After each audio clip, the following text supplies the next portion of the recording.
In this chapter, we look in more detail at the socio-organizational context of use and discuss some of the generic issues that can affect the acceptance of technology in organizations.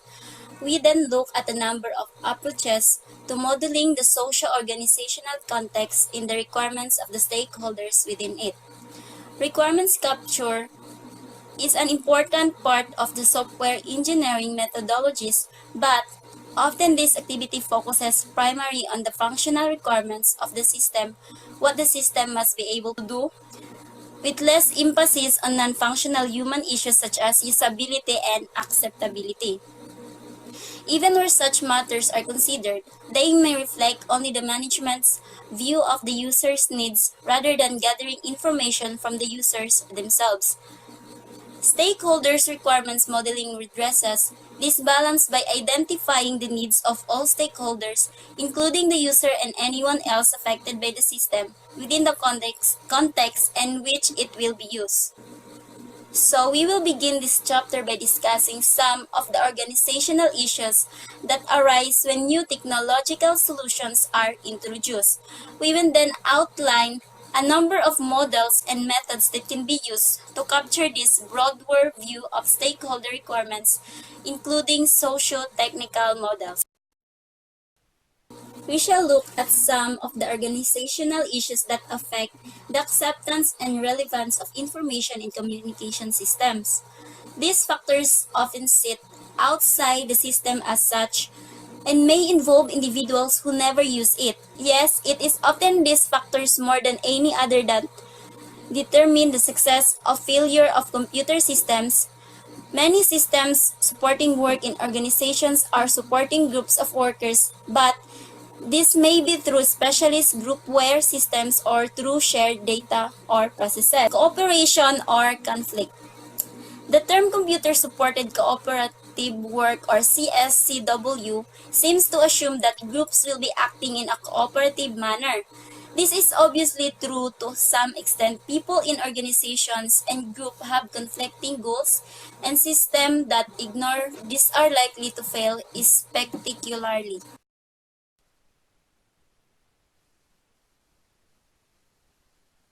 So, before installing a new computer system, whether explicitly cooperative or not, one must identify the stakeholders who will be affected by it.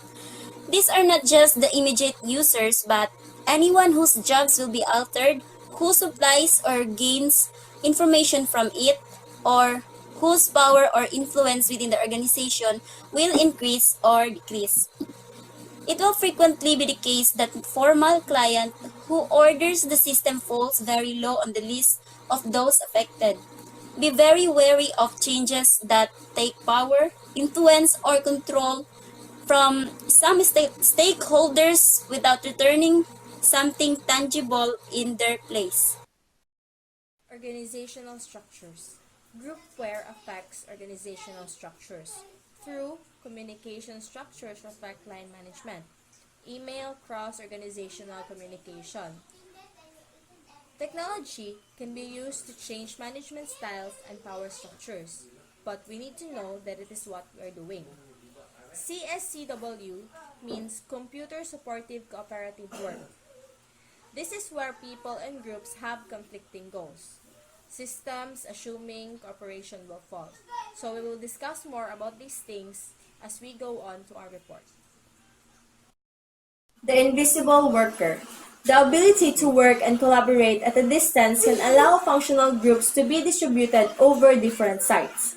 This can take the form of cross-functional neighborhood centers, where workers from different departments do their jobs in electronic contact with their functional colleagues. Alternatively, distributed groupware can allow the true home-based teleworker to operate on similar terms to an office-based equivalent. The ecological and economic advantages of such working practices are now becoming well established, and it seems that communications and CSCW technology can overcome many of the traditional barriers. Telecommunication improvement allows neighborhood work centers and home-based teleworking. So, ang telecommunication improvement, they allow neighborhood work centers and home-based teleworking. So, that means Invisible worker are the people who are working inside their house. The people who can be in a functional group and can be communicated through their electronic contact.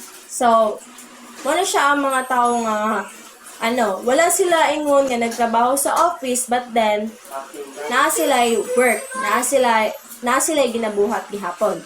So, many ecological and economic benefits, reduced car travel, and flexible family commitment. So, ang na-siya benefits is because dili kayo siya magpasahe-pasahe. Reduced car travel.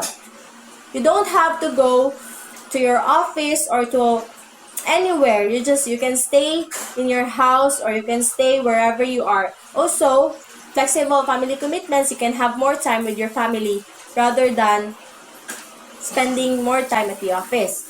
So, barriers to teleworking are managerial, social, and not technological. So, ang barriers to teleworking kaya managerial and social. So, we will discuss more about that things as we go on deeper to our report. So, who benefits? One frequent reason for the failure of information systems is that the people who get the benefits from the system are not the same as those who do the work. So, who really benefits? Kinsa man jud ang mamulos sa ato ang system nga i-provide sa system na buhaton sa mga worker. So, disproportionate effort, who puts in the effort or who gets the benefit. So, kung kinsa tong nagbuhat sa effort, lahi po ang nakakuha sa benefit. So, example, share diary. Effort, secretaries and subordinates enter the data. So, sa share diary, ang mag-effort is ang mga secretary, ang mga kauban niya. Sila ang mag-enter sa data. Benefit, manager easy to arrange meetings. So, ang maka-benefit sa gibuhat sa secretary is ang manager. Dayon, dali na lang sa iyaha nga magpa-set og meetings within katong naa sa data nga gi-enter sa secretary. So, result falls into disuse. Mahulog siya into disuse. It's because wala man naka-benefit ang ga-effort. Ang ga-benefit is ang laing tao man, ang namulos sa ga-effort.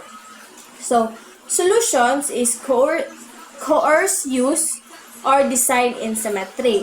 So, unsay pasabot sa coerce use and design in symmetry?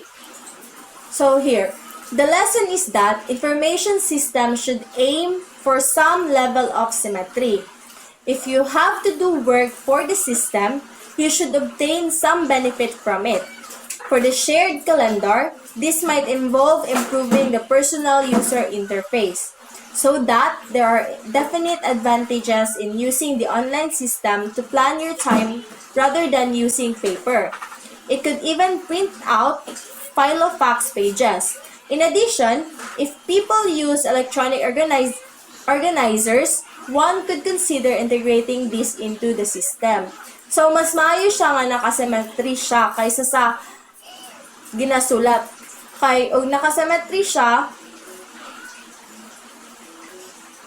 na siya murag balance. Pwede makagamit ang nag-effort, pwede po siya maka-benefit at the same time. So next. So now we will be talking about the free rider problem. So even when there is no bias toward any particular people, a system may still not function symmetrically, which may be a problem particularly with shared communication system. So, muna na siya ang one issue is the free rider problem. So, muna siya. Ang free rider problem is possible to get benefit without doing work. So, is that okay na maka-benefit ang uban bisag wala sila gibuhat? Muna siya ang free rider problem. It talks about the people or the person who takes some benefit even though they are not doing any work. So if anyone does it, system falls into disuse. So mahulog siya nga ma-disuse. Examples, electronic conferences. So possible to read but never to contribute. So solutions is strict protocols. Round robin, like if imuhang time, it will be your time. Murag puli-puli ba, round robin. Increase visibility and rely on social pressure. So, critical mass. Another issue related to the free rider problem is the need to develop a critical mass. When telephones were only in public places, their use as a form of pervasive interpersonal communication was limited. So it was limited.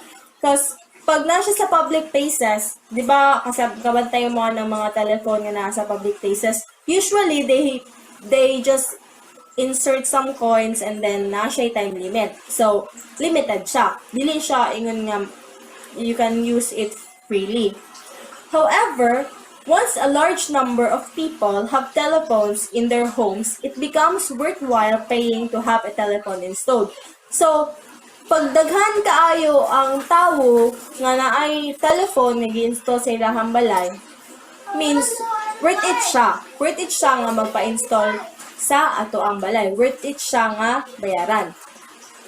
In cost or benefit terms, the early subscribers probably have a smaller benefit than the cost. So how can we say nga ang mga early subscribers or mga first nga nagpalit kay gamay ra og benefit kaysa sa gibayaran? Here, only when the number of subscribers increases beyond the critical mass does the benefit for all dominate the cost. So, mudako radi ay ang benefit kung mudaghan ang subscribers. Then we can learn something from the lessons of the telephone system and other successful technologies. But remember, telephones took the best part of 100 years to become pervasive in affluent countries. So, dugay pa jud siya nga nahitabo. Abot pa siya mga 100 years ay siya mahimong pervasive sa mga affluent countries. So, di ba, dili siya dali. The telephone was useful for subgroups before it became beneficial for all.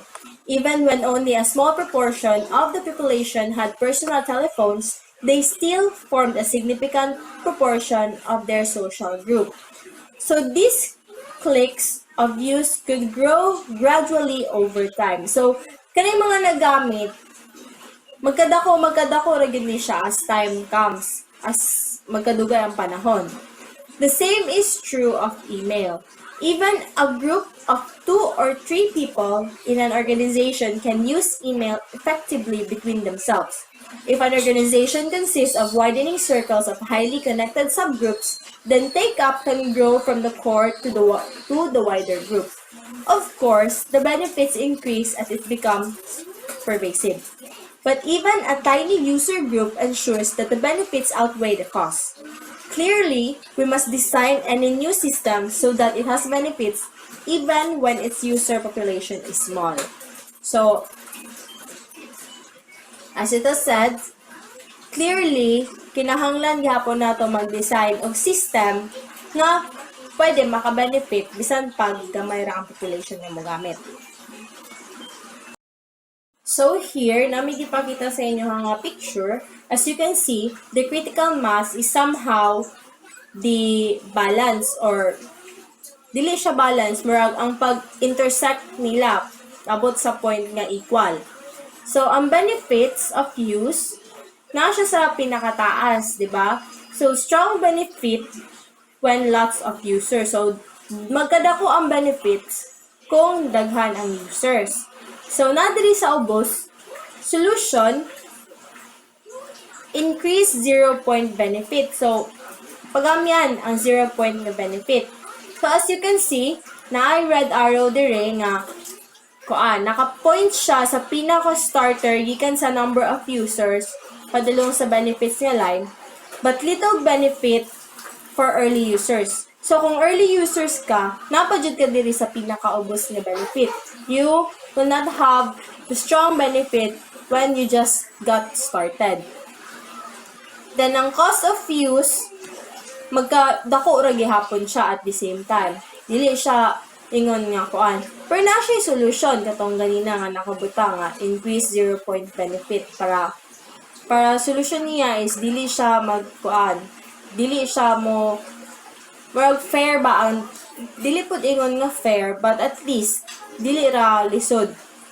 Somehow murag something ingon na.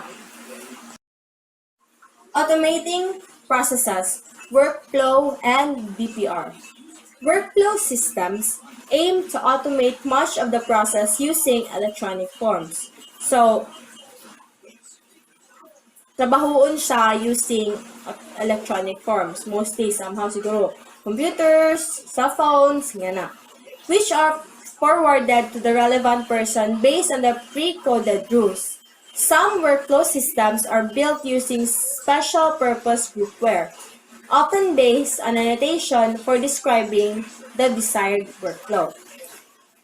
So, ang workflow di ay, mura siya is ang flow sa inyong system, kung asa siya padulong, kung asa siya mag-start. Dayon, na siya mura groupware, nga gamiton, using special purpose groupware, para mabuhat nimo ang imong desired nga workflow. So, coordinator is an example of a workflow system where the rules are heavily influenced by speech act theory. In addition, workflow systems may be implemented using more general structured message systems including Lotus Notes. Business Process Reengineering or BPR, a more radical approach to organizational processes. In BPR, these processes are recorded and analyzed. So, masayon siya no sa BPR guy. Ang mga process nga nahitabo sa workflow is gina-record o gina-analyze kung nabay problem or nabay mas better solution. So, problems in the current process are noted and the whole process may be redesigned in order to make the path of the process more efficient. So, kung na sila makita nga problem sa current process or sa current workflow nga nahitabo, ilangan ang i-note so that pag ma-note na nila, makabalo sila o unsaon nila pag-redesign, unsaon nila pag-rearrange para ang path sa workflow is mas better, mas efficient. Evaluating benefits. Let us assume that we have a system in a place, and it has not fallen apart at the seams. Everyone seems happy with it and there are no secret resentments. Now it is time to count the cost. It was an expensive system to buy and install, but was it worth it? So, evaluating benefits. If ever nga nakakagipalit na system or gi-install, then feel ni mo ang tanan is satisfied na. Walay secret resentments nga nahitabo. Okay, kaayo siya. Dayon time na para i-count. Now it is time to count the cost. So, kuanon og unsa na siya ka kuan na. It was an expensive system to buy and install. So, mahal siya, di ba? But was it worth it? Pasabot sa was it worth it is useful ba jud kaayo siya para sa imuha. Kasi what if kung palit lang ka og system then nga na ka expensive but then it is not very useful. Worth it ba na paliton? So here, the benefits from cooperative systems, especially organization-wide systems such as email or electronic conferencing, are in terms of job satisfaction or more fluid information flow. Some, such as video wall, are expected primarily to help social contact within the organization. It may be possible to measure contentment and job satisfaction using attitude questionnaires. So, ano siya no, mas okay siya kung sa imong system, kuan kag attitude questionnaires nga imong papilapan sa ilaha or pansilan sa ilaha for you to be able to know if the system is working great or not.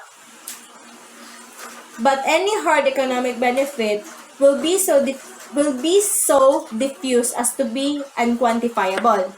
However, a similar argument could be framed for computer use in general. The benefits are difficult to quantify, but over time, it has become clear that the competitive edge of information technology is necessary for survival in the modern world. Perhaps the same will be said of cooperative systems in a few years. So, maybe in a few years, ang mga cooperative system is mo-work na siya o mas efficient, mas dali. Dili na dili na siya ingon nga maka-benefit lang kay gamay lang. Makita na jud nimo ang benefits so dali-dali. So, capturing requirements. Capturing requirements needs full understanding of all the people who will be affected by it. And understand and support complex organizational structures, work groups, and potentially conflicting stakeholder needs. So, ang capturing requirements, kailangan siya of full understanding of all the people nga maapektahan, who will be affected by it. Dayon, kailangan po siya nga mo understand ug mo support sa mga complex organizational structures, mga work groups, and potentially conflicting stakeholder needs. So, it has to understand those things. So, we will begin by capturing and analyzing the requirements. So, before nimo mabuhat to siya, you have to start by capturing and analyzing the requirements. So, several approaches are considered. In capturing and analyzing requirements, there are several approaches considered. There are socio-technical modeling, soft systems methodology, participatory design, ethnographic methods, and contextual inquiry. Now, in the next pages, we will be talking about those several approaches. All these approaches are aimed at understanding the reality of work context and the perspectives of different stakeholders. All recognize that technology can be successfully deployed only if it is done with an understanding of the context of use, but each takes a slightly different approach to the problem. Before we look in more detail at these approaches, we need to clarify that what we mean when we talk about stakeholders. So before tamos proceed anang approaches, we have to clarify unsa jud ang stakeholders. So we will be talking next about the stakeholders. So, who are the stakeholders? So, kinsa daw kuno ang stakeholders? A stakeholder is anyone who is affected by the success and failure of the system. Example, classifying stakeholders. For example lang is an airline booking system. An international airline is considering introducing a new booking system for use by associated travel agents to sell flights directly to the public. So, there are 4 types of stakeholders, which is primary stakeholders, secondary stakeholders, tertiary stakeholders, and the facilitating stakeholders. So primary stakeholders are people who actually use the system, the end users. So for example, the travel agency staff or airline booking staff. So next is the secondary stakeholders are people who do not directly use the system but receive output from it or provide input to it. For example, someone who receives a report produced by the system. For example, is ang customer from airline management. Customer. Then, tertiary is stakeholders are people who do not fall into either of the first 2 categories but who are directly affected by the success or failure of the system. For example, a director whose profits increase or decrease depending on the success of the system. So, example, competitors, civil aviations, authorities, customers, traveling companions, airlines, and shareholders. And next is the facilitating stakeholders are people who are involved with design, development, and maintenance of the system. So, mo ni ang kuan sa example sa kita IT people. So kani siya ang example which is ang design team or the IT department staff. So now we will talk about socio-technical models. Technological determinism and socio-technical models. So these things are part of socio-technical models. So technological determinism is a view that social change is primarily dictated by technology. So is that true na ang social change dictated ba sa technology? Well, I believe it's yes. Kung as technology changes, human will adapt. Diba? So mo-adapt ta. With human and social factors being secondary concerns was prevalent. Socio-technical models recognize the fact that technology is not developed in isolation but as part of a wider organizational environment. It is important to consider social and technical issues side by side so that human issues are not overruled by technical considerations. So, importante jud nga i-consider nimo ang social o technical issues side by side. So, balance social issues and technical issues. Para ang human issues dili ma-overrule sa technical issues. So, kung naka mga human issues nga na dili na siya mas malabwan sa technical issues na nahitabo. Describe and document the impact of the introduction of a specific technology into an organization. So, socio-technical models, na sila ay methods. These methods vary but most attempt to capture certain common elements. So, there are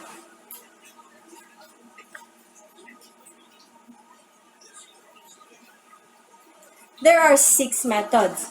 So, first, the problem being addressed. There is a need to understand why the technology is being proposed and what problem it is intended to solve. So, na siya'y reason nga nung kinahanglan nato nga masabtan kung unsa ang technology nga i-propose. Understand why the technology is proposed and what problem it is intended to solve. So, kung unsa ang problem na kinahanglan isolve ato nga technology. Next is, the stakeholders affected, including primary, secondary, tertiary, and facilitating, together with their objectives, goals, and tasks. So, ang mga stakeholders nga affected ana, kailangan makabalo sila sa unsa makabalo sila kung unsa jud ang objectives, goals, ug ang tasks. So, the work groups within the organization, both formal and informal. The changes or transformations that will be supported, ang mga changes sa system nga imuhang suportahan, if ever, kung naay problems, mostly. So, the proposed technology and how it will work within the organization. So, ang proposed technology, kung unsaon doon niya pagtrabaho, unsaon niya pag-function, unsaon siya para magamit sa organization, unsa yung trabaho niya, unsa yung purpose, unsa yung reason why the technology existed, and how can it be used by the organization. So, external constraints and influences and performance measures. So, nasa external constraints o influences kung good influence ba siya or bad influence ba siya or kung easy ba siya gamiton, yung kung unsa iyang performance, okay ba, dili ba, good performance, bad performance, gina-check na dili sa social technical models. Information is gathered using methods such as, so katong nga things, nato siya information gathering. In information gathering, kato siya ma-obtain to nimo siya nga informations through these methods, such as interviews, observations, focus group, and document analysis. So, the methods guide these information gathering processes and help the analyst make sense of what is discovered. By attempting to understand these issues, socio-technical approaches aim to provide a detailed view of the role technology will play and the requirements of successful deployment. So, kung siya kaninga methods, mo ni siya ang mag-guide para makagather sila og information about sa process. Para makabalo sila kung masabtan jud ba nila og tarong, para masabtan jud nila og tarong kung unsa ang system nga ilahang gi-install para ma-view nila ang role of technology, ang requirements kung successful ba siya or dili. Custom methodology is the social technical methodology designed to be practical to use in small organizations. It is based on the user skills and task match or USTM approach to allow design teams to understand and fully document users' requirements. So, ang custom methodology kay kuan siya,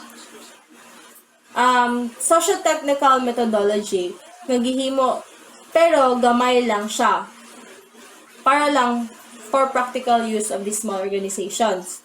Mostly, ang nagagamit ani, mostly, kani siya gi-base sa mga user skills o task match approach. So, this focuses on establishing stakeholder requirements. All stakeholders are considered, not just the end user. So, ang mga stakeholders dahil gina-consider po sila, dili lang kay user. There are 6 stages to carry out in a custom analysis. So first, describe the organizational context including its primary goals, physical characteristics, political and economic background. So, i-describe ni mga organizational context niya. Kung unsa jud ang iyahang primary goals, so unsa jud ang iyahang first goals, then kung unsa iyahang physical characteristics, unsay forma, unsay itsura, then political o economic background niya. Next is identify and describe stakeholders including personal issues, role in the organization, and job. So, ang stakeholders, dili lang nimo sila pwede nga basta-basta lang nga imo lang hibalod kung unsa ilahang primary goals, physical characteristics, political and economic background. You have to identify kung unsa ang stakeholders, unsa iyang personal issues. So, murag, no, di po siya ingon nga walay privacy, but you have to share what is your personal issues or activities. Then, you have to tell, or kung unsa jud ang imuhang role sa organization. Basin, kuan lang ka, basin, dawat lang kag limpyo. But, dili na siya pwede. Then, identify and describe work groups, whether formally So, dapat i-describe ang work groups kung formally constituted ba siya or dili. Identify and describe task-object pairs. Example, task to be performed and objects used. So, dapat makabalo ka kung unsa ang problem or unsa ang task nga dapat nimo buhaton. Makabalo ka kung unsa ang task, makabalo ka kung unsa ang imuhang gamit nga gamiton para ato nga task. Kailangan tagsa-tagsaon na siya. Next is identify stakeholder needs. In stages 2 to 4 describe in terms of both current and proposed system. Stakeholders' needs are identified from the differences between the two. So, kailangan mahibalaan kung unsa ang ilahang mga kinahanglanon. Both current o proposed system ng stakeholders. So, kung unsa ang current stakeholders o ang proposed system stakeholders, kailangan ma-identified kung unsa po ang kalahian sa ilahan duha. Last, consolidate and check stakeholders' requirements against earlier criteria.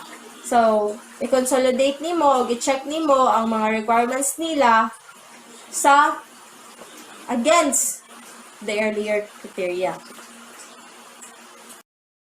Open System Task Analysis, OSTA or OSTA, is an alternative socio-technical approach which attempts to describe what happens when a technical system is introduced into an organizational work environment.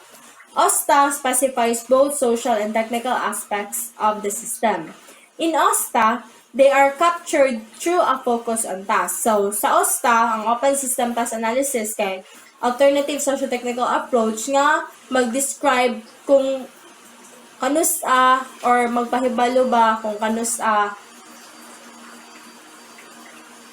gi-introduce ang technical system sa isa ka organizational work environment. So, mura siya usaba dili po siya mag-control, pero mura siya og ganang mag-analyze siya ba. Siya ang musabot, siya ang capture sa focus sa task. Siya ang mukuan. Buhat, dili lang sa social, apil po lang sa technical aspects. OSTA has 8 main stages. So, first is the primary task which the technology must support is identified in terms of user goals. So, ang primary task na ginasuportahan sa technology kay dapat ma-identify siya in terms of users goals. Kung unsa jud ang goal sa user, unsa jud ang iyahang gusto. Number 2, task inputs to the systems are identified. This may have different sources and forms that may constrain the design. So, na siya ilahi nga sources. Dapat mahibalan jud nimo kung unsa ang mga task, ma-identify nimo kung unsa ang mga task nga gisulod sa system kay basin na sila di siya basin kay naa jud na kay Naadjud na sila yung mga different sources of form. This may have different sources and forms that may constrain the design. So, sakto dito. Base na sila yung mga different sources or forms nga pwede maka-constrain sa design. Maka-restrict, constrain, maka-ana. So, number 3, the external environment into which the system will be introduced is described, including physical, economic, and political aspects. So, external environment, kung unsa jud ang siguro external man sa kung ang nasa palibot sa system. Kung kuan ba siya, system will be introduced is described. Nga na. Including physical, something.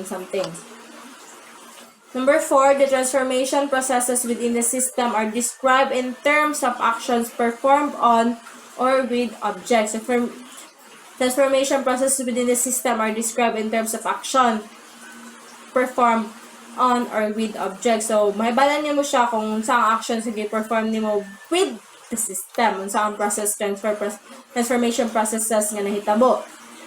Number 5, the social system is analyzed, considering existing work groups and relationships within the external to the organization.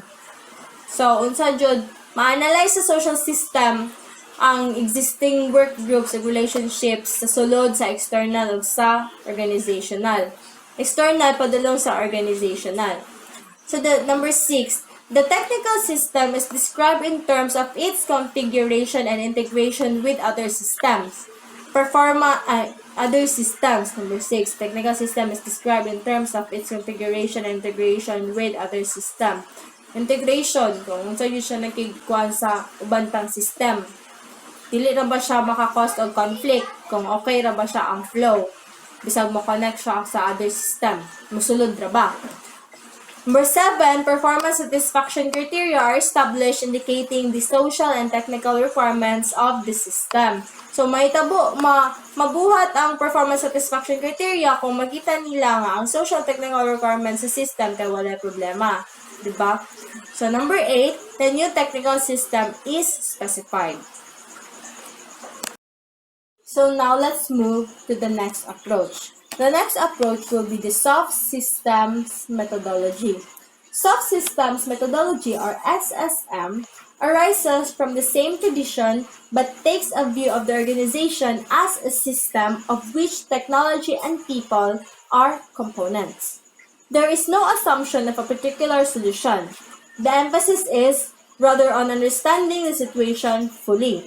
SSM was developed by Checkland to help designers reach an understanding of the context of technological developments and the influences and concerns that exist within the system under consideration. So SSM has 7 stages. So what are the 7 stages? So these are the 7 stages of SSM. Stage 1 is the definition of problem situation unconstructed. So, stage 1 is ang definition.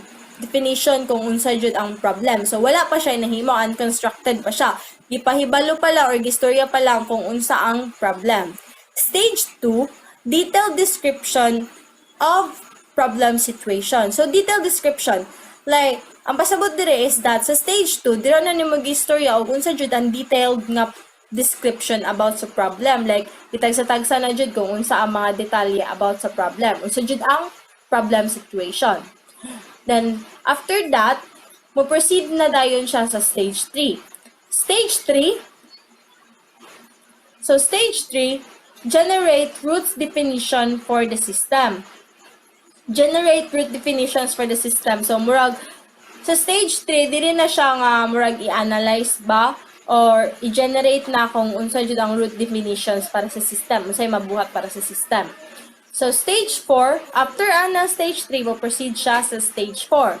Stage 4 are the conceptual models. Conceptual models, unsa jud ang concept? Unsa jud ang concept sa imuhang problem? Hana. Then, stage 5, compare stage 4 with stage 2. I-compare ni mo ang imuhang concept nga model nga imuhang nahimo, imuhang na-generate gikan sa stage 3 padulong sa stage 4 nga imuhang nabuhat.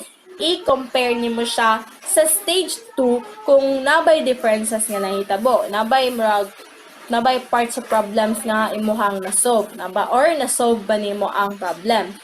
And then, stage 6, determine desirable and feasible changes. So, after comparing, i-determine na nimo kung unsa ang mga desirable or feasible changes. Dira na nimo makita kung unsa ang changes nga imuhang nabuhat.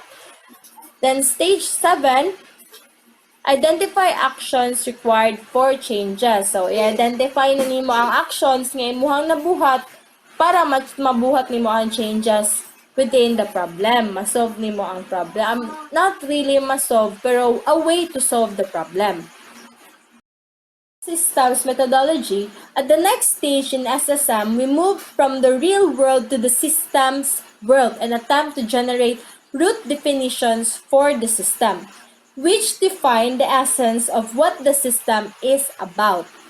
There may be several root definitions of a system representing different stakeholders' perspective. Example, root definitions are described in terms of specific elements, summarized using the acronym CATWO. So what is CATWO?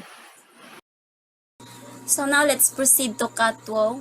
It stands for clients, actors, transformations, Welton's Chong, owner, and environment. So clients are those who are receive output or benefit from the system. Then the actors, those who perform activities within the system. Then the transformations, the changes that are affected by the system.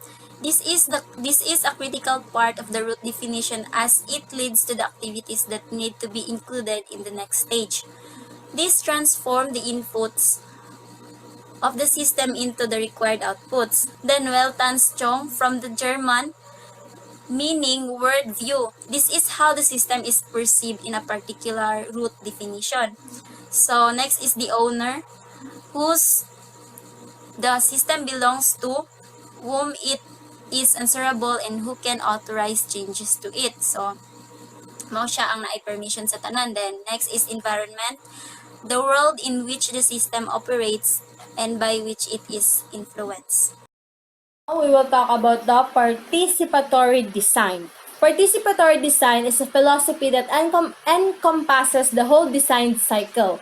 It is designed in the workplace where the user is involved not only as an experimental subject or as someone to be consulted when necessary, but as a member of the design team. Participatory design has three specific characteristics. It aims to improve the work environment and tasks by the introduction of the design. This makes design and evaluation context of work-oriented rather than system-oriented. Secondly, it is characterized by collaboration. The user is included in the design team and can contribute to every stage of the design. Finally, the approach is iterative. The design is subject to evaluation and revision at each stage devised at each stage. And this approach is devised by Mumford. So, here in participatory design, the user is part of the design team. Whatever the user desired will be accomplished dire sa participatory design. It's because whatever ang design nga gi-desire sa user, pwede niya mabuhat with the help of the design team because he or she has become a part of the design team. So, the participatory design process utilizes a range of methods to help convey information between the user and the designer. So, they include brainstorming, workshops, and pencil and paper exercises. So, brainstorming. This involves all participants in the design pooling ideas. All information is recorded without judgment. The session provides a range of ideas from which to work. This can be filtered using other techniques. So, brainstorming is ang tanan participants is mag-brainstorm na sila og idea, maghuna-huna na sila og idea. And each of them, ang mga ilang information nga ilang nahuna-hunaan kung unsaon or mga ideas nila is recorded without any judgment. Gina-record nila. After that, katutanan nga nga ideas nga ilahang na record is ilaha tong i-filter. So, mamili sila. Ilahang i-filter if this idea is work ba, this ideas is okay, this ideas is like this and like that. So, next is the storyboarding.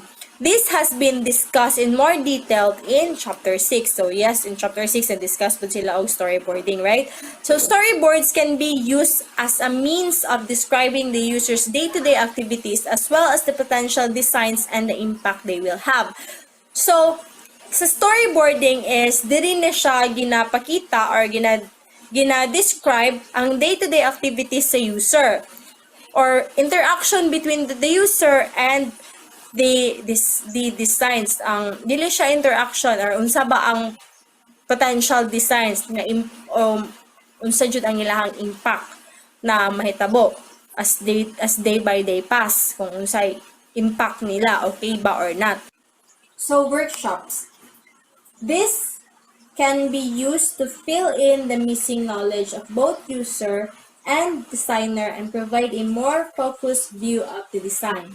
They may involve mutual inquiry in which both parties attempt to understand the context of the design from each other's point of view. So, ang workshop, kay mao din siya ang ginabuhat para ma-feel nila ang missing knowledge, kung basin unsa ang gusto sa user o unsa pud ang gusto sa designer.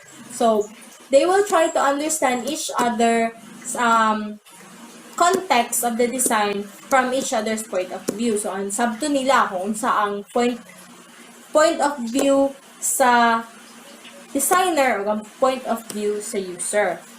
So, the last will be pencil and paper exercises. These allow designs to be talked through and evaluated with very little commitment in terms of resources. So, Mumford recognizes 3 levels of participation. So, consultative, representative, and consensus. Consultative or mao ang tig-consult, the weakest form of the participation where the participants are asked for their opinions but are not decision makers. So dili siya ang mo-decide, but then representative mao ni siya ang mga participants. So a representative of the participant group is involved in the decision making process. Mao sila ang ikuan sa consensus, which is, for example, consensus is the judges. Consensus, all stakeholders are included in the decision making process. So dire ang consensus daw, which is all stakeholders are included, which is kanang time nga mag decision making na sila. Next approach will be the ethics methodology. This considers the process of system development as one of managing change. Conflicts will occur and must be negotiated to ensure acceptance and satisfaction with the system. So if any party is excluded from the decision-making process, then their knowledge and contribution is not utilized and they are more likely to be dissatisfied. The final stages of the ethics approach focus on the actual design and evaluation of the system. The ethics approach attempts to reach solution that meets both user and task requirements by having specialist teams negotiate objectives and rank potential solutions. The emphasis is on reaching a solution that ranks highly on job satisfactions to ensure that the solution is acceptable. So, diri sa ethics methodology, gina-consider nila ang process of system development as one of the managing challenge. Gina-consider nila ang process sa system as managing challenge. So, dire, ang ilahang focus is ang actual design o evaluation sa system. Nag-attempt sila dire nga moabot og solution nga ma-meet nila ang both nga gusto sa user o ang task requirements nga ginabuhat sa specialist team nga ilahang ginegotiate para makabuhat sila og objective o rank potentials na solution. So, pag makabuhat na nila kung unsa to mga objectives, it means makaabot na sila sa job satisfaction. O nagpasabot na siya nga ang solution nga ilahang ibuhat sa problem is acceptable. Ethnographic methods. Ethnographic methods focuses on this has been on gathering stakeholders' perspective rather than specifically studying actual work practice. So dire, nag-focus sila sa perspective sa stakeholders kaysa sa studying actual work practice. Next is it can be argued that work can only be understood and studied in context. Ethnography has become very influential, particularly in the study of group systems. So, influential daw ang ethnography, di ba? Especially sa group systems. Ethnography is based on a very detailed recording of the interactions between people and their environment. It has a special focus on social relationships and how they affect the nature of work. The ethnographer does not enter actively into the situation and does not see things from a particular person's viewpoint. However, an aim is to be encultured, to understand the situation from within its own cultural framework. In short, in participatory design, workers enter into design context. In ethnography, as used for design, designer enters into work context, then both make workers feel valued in design and encourage workers to own the products. Contextual inquiry. Contextual inquiry has much in common with the ethnographic tradition. It studies the user in context, trying to capture the reality of his work culture in practice. It is also an approach rooted in practice and it differs in a number of significant ways from pure ethnographic study. The intention is to understand and to interpret the data gathered and rather than attempting to take an open-ended view. Approach developed by Holtzblatt.